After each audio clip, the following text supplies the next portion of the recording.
Assalamualaikum. Selamat petang kawan-kawan. Hari ni kita dah ada di kandang lagi.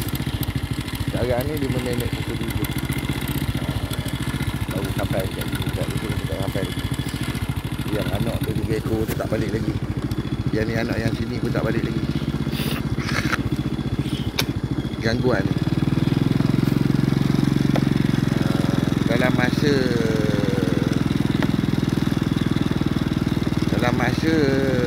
8 bulan, lepas jual tinggal 20 ekor dalam masa 8 bulan, lembu tu nak kena ada 120 ekor. Kau faham tak? Yang tinggal 20 lebih, 29 dalam masa setahun, 8 bulan kena ada 100. Dalam kandang tu kena ada 100. Yang ada 80 ekor ni 5 tahun, 4 tahun lebih, tak ada 300. Sepatutnya 300 lebih dah. Tak ada. 200 lebih pun tak ada. 200 pun tak cocok rasa aku. Faham tak? Faham tak? Kehidupan dia kena main judi, nak kena isap syabu, nak pergi jalan sana, nak pergi jalan sini, nak benda macam-macam lah aktiviti rumah tangga ni kan. Nak motor baru, nak apa benda, kain baju baru kan. Yang ada 88 ekor ni 4 tahun. 4 tahun ni kalau 4 tahun ni 4 kali 3 kali beranak lah lembu, ibu lembu tu. Yang 80, yang 60 ekor tu.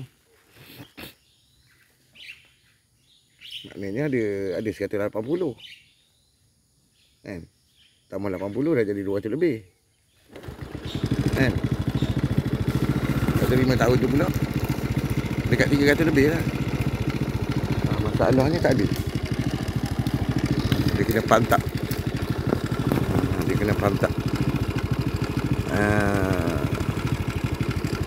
Okey kawan-kawan. Okey. Faham tak? Dekat sini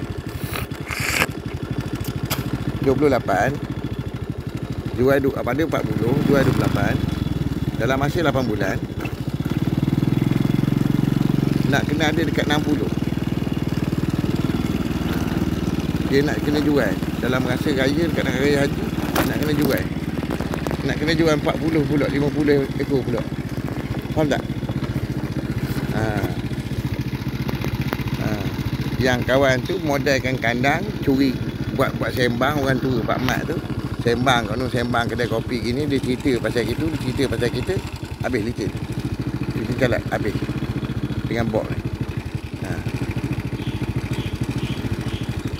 Kan?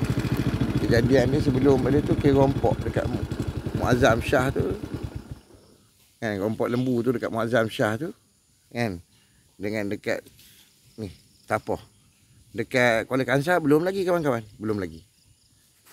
Kita belum cerita lagi babitkan ke dekat Kuala Kangsar, Sungai Perak tu. Dekat Tapoh.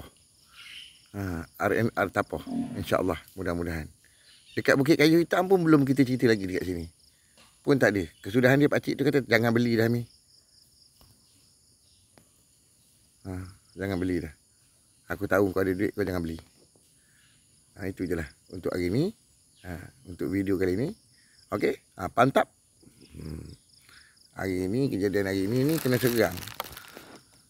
Dia nak bermesra dengan bini aku tu. Budak angah tu apa benda. Dia nak berkasih sayang, dia nak bermandu kasih apa benda. Dia nak happy ending apa benda dengan Dapi ni. Hospital malamkan aku. Sedar-sedar apa benda. Apa benda, lali-lali apa benda sampai 21 bulan baru sedar betul. Baru boleh makan nasi. Allahu Akbar. Apalah, kalau kawan-kawan tahu dekat luar sana, tolong share sikit. Kita nak buat kajian penuh ni mengenai pengganas ni. Pengganas Daesh. Ya. Terima kasih. Assalamualaikum. Kita jumpa lagi next video insya-Allah.